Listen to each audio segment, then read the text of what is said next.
অর্থাৎ সেই সব ভালো কাজসমূহ যেসবের কথা কোরআনে বলা হয়েছে, এমন কাজ যেগুলো আমাদের চারিত্রিক উৎকর্ষ সাধন করে। উদাহরণস্বরূপ নরমভাবে কথা বলা, নম্রভাবে চলাফেরা করা, এইগুলো হচ্ছে সেই সব কাজ যা আপনার চরিত্রকে উন্নত করবে।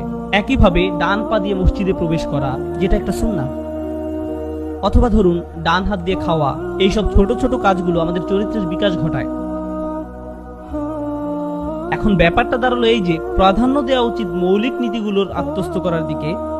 সেটা সঠিকভাবে করার জন্য তাকে নজর দিতে হবে প্রধান প্রধান বাধ্যবাধকতার দিকে।